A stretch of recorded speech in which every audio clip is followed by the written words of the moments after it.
வணக்கம் friends, RMSS விழாக்கு உங்களை அன்புடன் வரவேற்கிறது. இன்றைய சாப்டர் வந்து மீன் தொட்டி வளர்ப்பது எப்படி, மீன் தொட்டியில் உள்ள மீன்களை வந்து எப்படி பாதுகாப்பாக பார்த்துக்கிறது, மீன் தொட்டினால் என்ன நன்மைகள் நம்மளுக்கு கிடைக்குது அப்படின்ற ஒரு பதிவை தான் உங்கள் முன்னுக்கு வந்து நான் ஷேர் பண்ணிக்கிற போகிறேன். மீன் தொட்டியை பாருங்களேன் எவ்வளோ அழகாக இருக்குன்னு. இது எங்கள் வீட்டு மாடியில் வந்து ஒரு பகுதியில் வந்து போர்ஷனை ஒதுக்கி இந்த மீன் தொட்டி அமைச்சிருக்கேன். இது வந்து மீன் தொட்டியில் வந்து எப்பயுமே வந்து அதுக்கு வந்து ஒரு இயற்கையான ஒரு தருணத்தை வந்து காட்டணும். இன்டோர் பிளான்ட் வந்து அதை சுற்றி வச்சு அதை அழகுபடுத்தி கடலில் வந்து எப்படி அவ்வளோ சுதந்திரமாக வாழுதோ அதே மாதிரி ஒரு ஒரு பேக்ரவுண்டோ இல்லாட்டி உள்ளுக்குள்ளே எப்படி இருக்கணும், அதை வாழக்கூடிய இடங்கள் வந்து எப்படி இருக்கணும் இயற்கையாக அப்படின்ற ஒரு தோற்றத்தை ஏற்படுத்தி அதை நல்ல ஒரு ஹாப்பியாக வந்து மீன்கள் வந்து நீந்துவதற்கு ஏதுவாக அந்த மீன் தொட்டியை நம்ம வந்து அமைக்கணும்.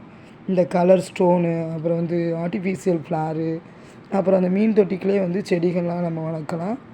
இது வந்து சுதந்திரமாக எப்படி அழகாக வந்து தெரியும் பாருங்கள். அந்த கோல்டன் ஃபிஷ் வந்து எப்படி ஒரு எல்லா ஃபிஷ்ஷுமே வந்து எப்படி எப்பயுமே வந்து தூங்காமல் நீந்திக்கிட்டே இருக்கும்.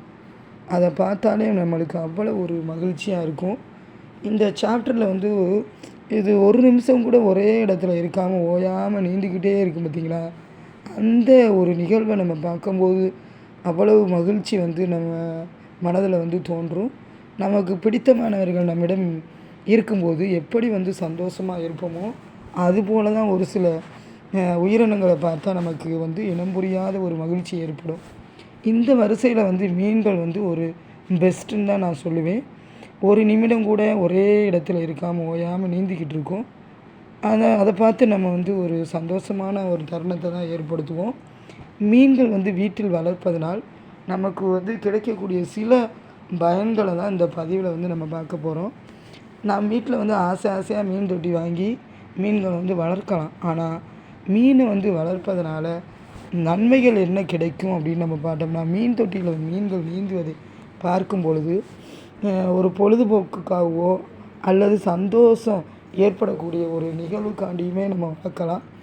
இதை ஸ்பெஷலாக என்ன சொல்லணும்னா, கிட்ஸுக்கு வந்து ரொம்ப மீன் தொட்டி வளர்ப்பு வந்து ரொம்ப பிடிக்கும். இதில் வந்து அதுகளை வந்து குழந்தைகளை வந்து என்கரேஜ்மெண்ட் பண்ணலாம்.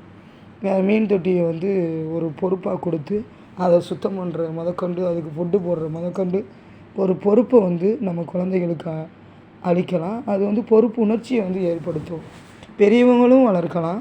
ஆனால் அந்த சிறியவர்களுக்கு கொடுத்தோம்னா அது ஒரு சந்தோஷமாக வந்து அதுகளை வந்து பாதுகாத்துக்கிட்டே வரும். இதில் வந்து இந்த மீன் தொட்டியை பார்ப்பதனால மனதில் ஒரு இனம் புரியாத கவலைகள் இருந்தால் கூட நான் மீன் தொட்டியை அந்த பக்கத்தில் போய் நின்று மீன்களை பார்க்கும்போது நம்ம இந்த மனநிலை மாற்றம் வந்து ஏற்படும். என்னுடைய ஒரு உண்மையான எக்ஸ்பீரியன்ஸில் சொல்கிறேன். ஒரு மனதில் உள்ள எல்லா கவலைகளும் வந்து தீர்க்கும். இது வந்து எந்த அறையில் வைக்கலாம் அப்படின்னு நம்ம பார்த்தோம்னா, நம்ம வாஸ்துப்படியும் வைக்கலாம். நம்மளுக்கு எந்த பிடிச்சமான ஒரு காற்றோட்டமான இடத்துலையும் மீன் தொட்டியை வைக்கலாம். அடிக்கடி வந்து கண்ணில் வந்து படுற மாதிரி மீன் தொட்டியை அமைக்கலாம். மீன் தொட்டியை வந்து சுத்தம் செய்வது அப்படின்றது ஒரு நேரம் எடுக்கும். ஆனாலுமே மற்ற ஒரு ஜீவராசிகளை வளர்க்கதை விட இது வந்து குறைவான ஒரு எளிமையான ஒரு நேரம், குறைவான ஒரு அமைப்பு தான் ஏற்படும். அதனால் மீன் தொட்டியை மீனை வாங்கி வளர்ப்பதனால ரொம்ப நம்மளுக்கு பயன் இருக்குது. அப்புறம் வந்து நிறையா வந்து நோயினால் பாதிக்கப்பட்டவர்கள் வந்து இந்த ஒரு அரிய ஒரு மருந்தாக தான் வந்து இருக்குது இந்த மீன் தொட்டி வளர்ப்பு. தினமும் இதை பார்க்கும் பொழுது அவங்களுக்கு வந்து அந்த நோயில் ஏற்படக்கூடிய ஒரு விதமான ஃபுல்லாக எல்லாமே வந்து குறைய ஆரம்பிக்கும், ஏற்படும். ஒரு விதமான வாசுபடி இந்த மீன் தொட்டியை அமைக்கலாம். கண் திருஷ்டியை வந்து போக்கும். வீட்டில் வந்து மீன் தொட்டியை வாங்கி அதை பராமரிப்பது பிள்ளைகளின் பொறுப்பில் வந்து கொடுக்கலான்னு நான் சொன்னேன். அப்புறம் அவங்க அதை பார்த்து வந்து ரொம்ப ஒரு ஹாப்பியாக வந்து ஒரு ஹாப்பியான ஒரு நிகழ்வு நடைபெறும்.